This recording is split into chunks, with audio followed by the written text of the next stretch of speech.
Hello, I'm Robert, and this is about how to stay completely safe from COVID-19 if there's an outbreak in your area.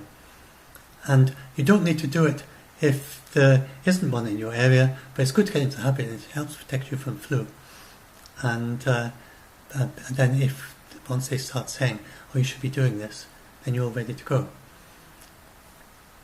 So the first thing is, so how to stay safe. The first thing is, you've got to wash your hands.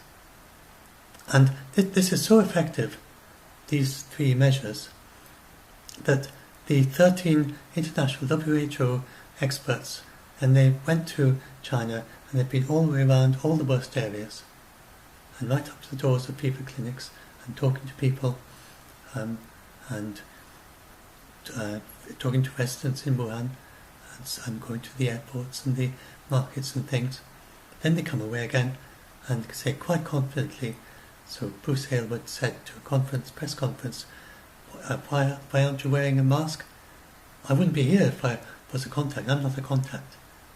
I have never been in contact with anyone with COVID-19. And he's been wandering around China for 9 days in the worst areas, right into Wuhan and out again, and he's not a contact. So you can do the same. If you do this, then even in Wuhan, you will not be a contact. You have no risk, zero risk. Very, very low risk, zero risk. So the first thing you've got to do is to wash your hands. And Bruce Aylward said that he washed his hands every half hour when he was in China. So if you are like in a lockdown area, like in Wuhan, or if you're in a lockdown region of Italy, then you should surely be doing that, washing your hands very, very often. And then the other thing, to avoid touching your face. So we touch our faces much more often than you realise, so try and get a little bit of awareness of how often you touch your face and try and get out of the habit. It's quite difficult to do, but it's well worth doing it and just learning how to not touch your face. And to be able to go for a long time without touching your face, then, because the reason is, you could just touch your chin if you absolutely have to touch something, but the main thing is not to touch your mouth, eyes and nose, and for most people it's probably easier just to stop altogether. So if you can do that, and that stops if you touch a surface which someone else has coughed on, say, then you touch your mucous membrane or something, then you can go into your eyes, your nose, your mouth, and then you've got the virus. And or you could get the virus. So you do that, and then this is to protect other people, that you use a tissue for coughs and immediately put it into a locked bin, or you cough into your sleeves.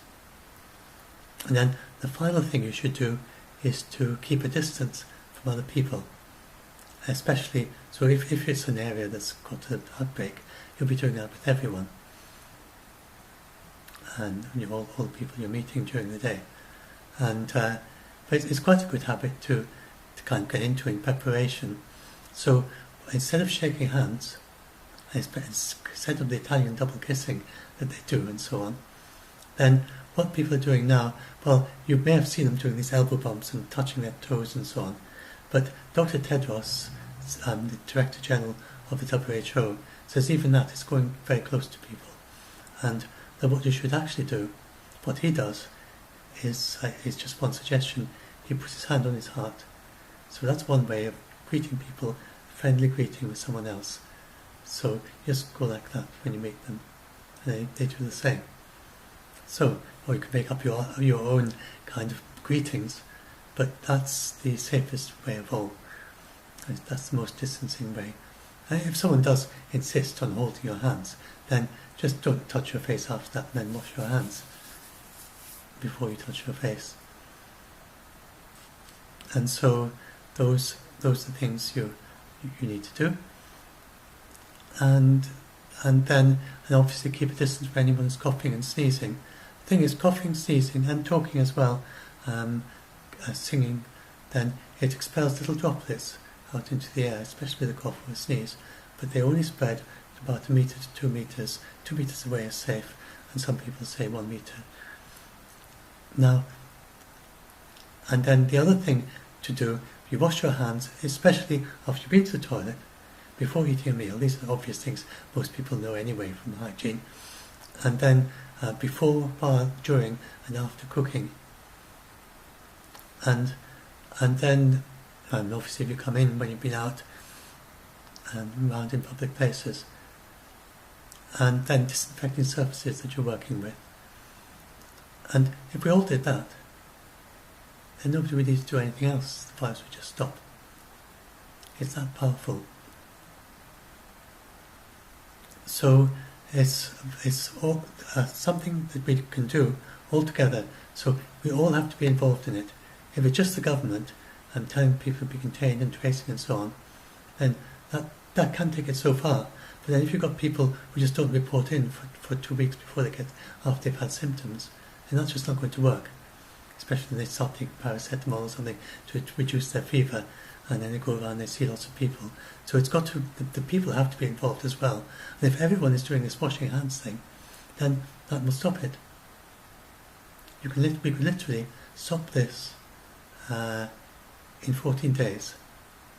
And then all the people in hospital wait until they've all finished their symptoms, and then, but there would be no new cases 2 weeks from now if everyone in the world did this. Then if you just need to do this, you don't need to stay at home, you don't need to lock yourself up, you don't need to buy enough provisions to last you for a month and just sit it out. Just do this. And if everyone did this for 2 weeks, then it would be over. And then all the ones that are still sick, then they would be treated for maybe up to another 6 weeks after that. So you can do a lot to stop this outbreak by these simple measures. If you've got young children, old people, then you can find some good graphics and maybe put them up on the door so when they're going out to remind them. If they're old people with Alzheimer's or something, then just have these pictorial reminders as they go out. They know this is what they've got to do. Or just very forgetful, and young kids. And just drill them and get them to remind them to do it. And so if they get into the habit now, then if you get an infection into your area, then they're going to be safe from it. Mind you, young kids, they're very unlikely to get this, especially under 10. Then they just don't seem to get the serious version of this at all. And young babies, down to a few days old, even newborns, they just seem to be immune from it pretty much in a very, very mild version. So you don't need to worry so much about them for some reason. And they don't seem to infect other people, although that is not very well researched yet. So those are the main things. Yes, and then I wanted to explain, you be careful how you wash your hands.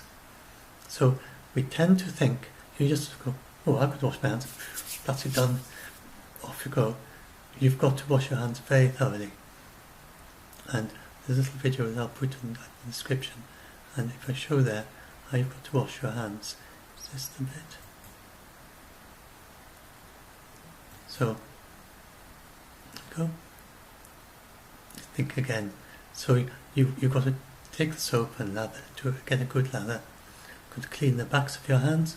You've got to clean in between your fingers, the ends of your fingers, your thumb, your wrist, on top of your hand again, and then rinse it off.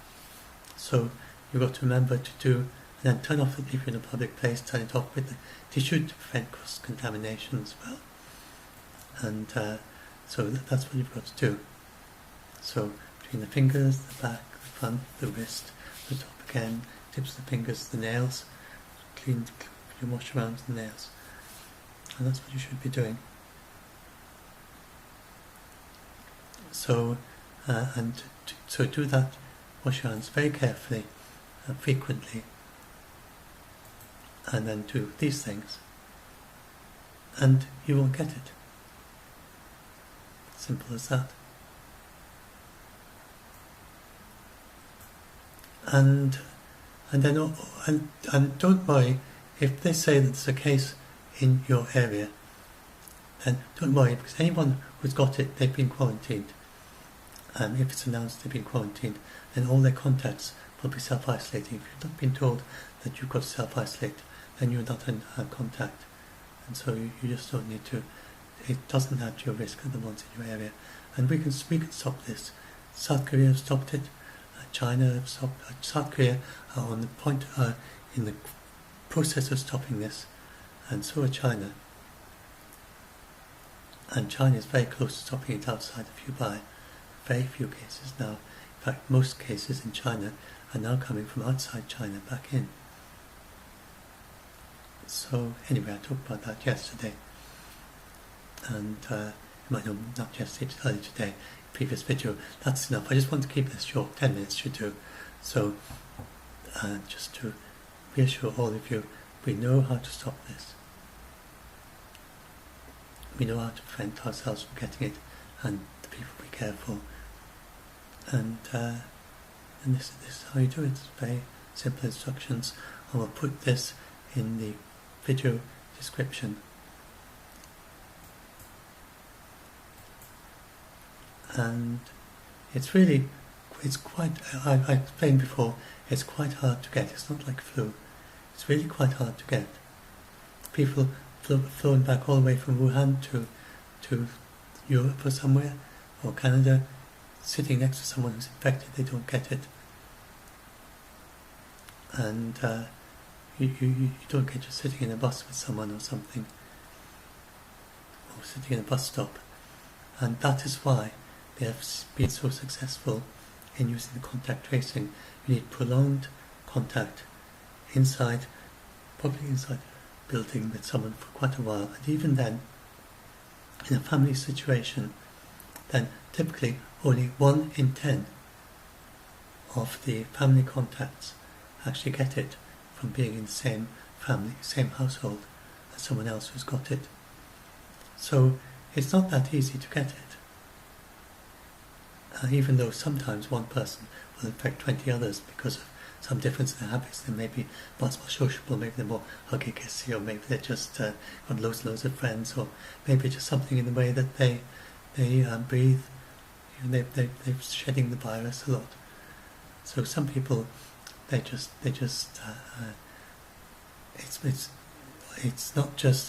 not really that every person, then 1 in 10 of their friends is going to get it, or their close contacts.